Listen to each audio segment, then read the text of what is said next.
don't like change. I'm a creature of habit and comfort. I have a routine, a schedule, and everything organized down to the last detail, no matter how small. And by some strange twist of fate or cruel joke, I have found myself in one of the most unstable industries out there, the arts. And if that wasn't difficult enough, I chose to be an opera singer. My job requires me to travel from country to country and constantly put myself in new situations, new environments with new groups of people, and on any day I could be singing in German, French, Czech, you name it. During my master's, one of my professors constantly reminded me that regardless of how well I planned or how many lists I made, I was going to have to face the abyss. He described it as that weird time after you finish school before you know what comes next. You end up wandering aimlessly through a proverbial haze with no idea what you're supposed to do. And if you know what you want, you likely have no idea how to get there. As a control freak planner, I hated when he brought it up. Every time he would say, "Jaclyn, the abyss will either get you when your back is turned as you run away, or you can face it with confidence and walk in head held high. The choice is yours." Little did I know that the abyss I would face would be intensified by graduating amidst a very casual, super light global pandemic. And though I would have expected this year to be my worst nightmare, it has turned out to be one of the most challenging but fulfilling times in my life. So what did I do when faced with a year's worth of cancellations and absolutely no other prospects in sight? I relied on everything I do outside of being an opera singer. I have often been challenged by the opera industry's rigid view. Stick to a singular and steadfast dream of performing or risk appearing labeled as unmotivated. Despite being told not to, my other passions led me to use my skills in a covert world the opera singers would never find me: youth leadership. In 2016, I started a charity called the Phoenix Leadership Project, which focuses on helping young people develop personal growth and professional development leadership skills. I then began living what I called my Hannah Montana life, facilitating leadership conferences by day, singing opera by night. You could say that I was a typical teen rock star. But in all seriousness, I was terrified that someone from the opera world would discover my illicit entrepreneurial activities and that I would be shunned. This fear of not being seen as focused, passionate, or as a specialist is rooted in what I call the jack of all trades fallacy. We have been fed this ridiculous notion that we can't have both a diverse skill set while also having a specialization. Any time spent not fixated on our main goal is a distraction rather than an asset. But is being a jack really a bad thing?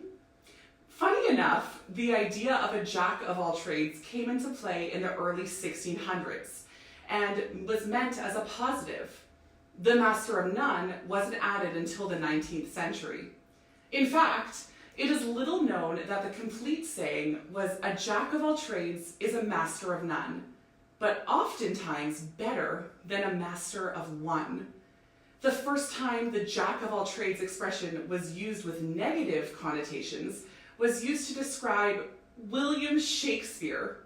So the question becomes, do we think Shakespeare's diverse interests hindered his overall success? I'm gonna go out on a limb and say no. We are obsessed with this idea of becoming a specialist, which is important, don't get me wrong. But while specialization can help you earn more faster, it often doesn't allow you to build towards long-term success or prepare you for a crisis. Truthfully, we can delve deeper into specific skills while lightly exploring others simultaneously. The space between the jack and the master is a spectrum, and by not taking advantage of this sliding scale, we aren't setting ourselves up to succeed. So, what's the effect of not exploring the spectrum today? Millennials are facing a skills gap, a divergence between what employers expect and what graduates leave equipped with. We are the most educated generation in history, yet we earn an average of 20% less than the generations that precede us. In our young adult lives, we have experienced not one, but two once-in-a-lifetime financial recessions, accompanied by exponential rise in the cost of living, multiple housing crises, and now a global pandemic. It's no wonder so many of us are struggling with our careers.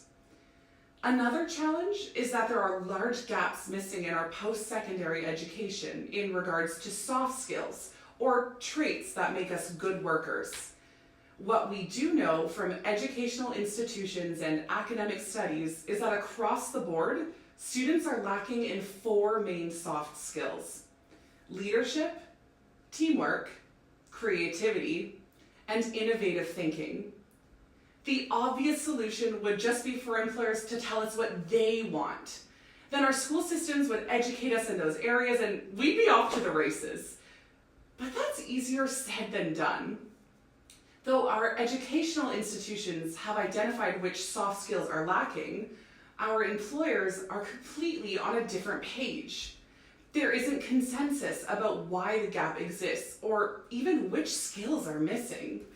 Employers and educational institutions aren't communicating, so the information never makes its way to us. Let's add one more element into this mix: the gig economy. We currently have the highest number of freelance and self-employed workers and entrepreneurs in the modern era. This is everyone from consultants to software developers to even performing artists. There are a lot of pros for this. Gig work gives us huge amounts of freedom, flexibility, and choices. But this all depends on our pre-existing resources or our privilege. As freelance workers, we no longer have access to perks from traditional office jobs, meaning we're missing out on things like healthcare benefits, paid vacations, or even just having a work family. However, to me, the main con with this lack of imposed structure is that we no longer have access to workplace or professional development training. On average, today only 1/3 of Canadians are given access to professional training, meaning that us freelancers are often not experiencing any formal learning beyond our initial education. So how do we develop soft skills, combat an endless cycle of the skills gap confusion, and create space for professional learning in unstable and inconsistent work environments? My work in training youth leaders and my own experiences have taught me that fundamentally, the solution is to diversify what we bring to the table. Personally, I have 4 vocations. I'm an opera singer, program manager, arts administrator, and entrepreneur. Often people look at me like I'm crazy. Why would I choose 4 jobs equaling more than 40 hours per week? Do I even find time to sleep, watch Netflix, or bake aggressive amounts of pandemic bread? Here's my answer. I have diverse interests, and I pursue work that feeds all of them to fulfill me. I would be completely dissatisfied following only one path. And on top of that, each job helps me to perform better at the other things I do. And yes, I obviously find time to watch Netflix. I'm not a monster. So why is everyone not jumping on the skills diversification bandwagon when, to me, it seems like the clear way forward?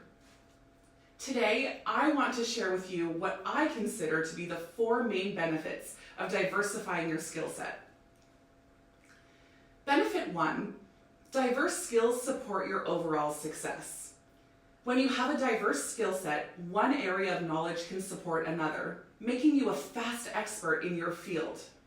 There will always be a new trend, idea, or direction, and by knowing more about more, you're always staying ahead of the game. Furthermore, enough diversification gives you a higher level of thinking, providing you with the ability to learn other skills faster. And the more skills you have, the easier it will be to innovate and get creative, which is one of the skills lacking in graduates today. For example, my experience in grant writing and project management has allowed me to produce concerts without needing to outsource this work or to pay someone else. I'm making myself a one-stop shop for all aspects of my opera career, but this has only started happening because of my experience in other fields. Benefit 2, multiple interests and incomes can subsidize each other. The value of diversification goes beyond developing resiliency and easily pivoting your career when a crisis strikes. Take the financial principle of investment. You don't put all your eggs in one basket when you're investing, so why would you put all your eggs in one basket when you're developing a career? Multiple interests and careers can subsidize each other. By using one career option to leverage another, you can fund what you're doing while exploring other things with no fear. You can volunteer, take risks, and invest money in your development, projects, or hobbies if you have the finances to lean on from elsewhere. Benefit 3, networking outside your bubble opens new doors and broadens your horizons. We often look around and find ourselves surrounded by people in the same industry, age range, cultural community, and even with the same socioeconomic background. While it's essential to have people you can relate to, various perspectives are equally important. By surrounding yourself with both people who agree with you and with people with informed contrarian viewpoints, you are always gaining new perspectives and are constantly learning new things. Look at the 17th and 18th century artist salon culture throughout Europe, bringing together some of the greatest philosophers, politicians, writers, scientists, and even artists from diverse backgrounds. These weekly or even daily evenings were intensive think tanks, which led to some of history's greatest ideas, like the Enlightenment or Impressionism. These individuals cultivated their own opinions and challenged each other to constantly grow by sharing their unique perspectives and viewpoints. It wasn't until I started talking to people from the opera world that were outside of my typical bubble that I realized that my diversification might actually be accepted somewhere. I was suddenly surrounded by people who celebrated my uniqueness, rather than telling me to hide it. And finally, benefit 4. Diversification prepares you for the what ifs. Resiliency is a skill set that many of us lack. This is the ability to cope with and rise to inevitable challenges and setbacks. Few people are more resilient than artists. We operate as freelancers, often not knowing what looms around the corner, both in our day-to-day lives or in our long-term career planning. So how do artists find structure amidst chaos? This resiliency is not a unique skill set for artists. We all face rejection, need to overcome challenges, or stay positive and motivated when the odds are stacked against us. This year, I realized that the thing that made me weak, my wide variety of skills and interests, is exactly what I needed to remain resilient and afloat amidst a global pandemic. The pandemic has shone a light on exactly what happens when we don't have multiple options and skills. And no, I'm not saying that you need a backup plan because your dreams are too big and too unrealistic. I'm advocating for a parallel career or a diversity of options that you always keep in front of you. Regardless of if you operate as a gig worker or not, exploring the plethora of options that lie before us suddenly makes the abyss less frightening. I firmly believe that if you believe in yourself, lean on your resources, and work very hard, there's quite literally nothing you can't do. Sure, you could say I have stars in my eyes, or you could say that I'm an ambitious and driven individual who works to find ways to make seemingly impossible tasks realistic through a myriad of skills. So here's my question. If being a professional in 2021 means you are both the product and the business, why are we not equipping ourselves with the full range of skills required to succeed? You wouldn't launch a tech startup and hire developers, but forget to hire the marketing team. The same goes for your skill set. We should all be able to reach into our proverbial toolkits in any situation and not come up empty-handed. In today's uncertain world, your competitive edge is embracing your full potential. By tapping into more of who we are, we have the opportunity to feel more fulfilled. Whether you consider yourself a jack, a master, or something in between, by unraveling the jack of all trades fallacy, we have the opportunity to choose. Though we cannot embrace what we cannot see nor anticipate, a Swiss Army knife of skills can help us prepare for the apocalypse, a global pandemic, or even an audition at the Vienna State Opera. Thank you.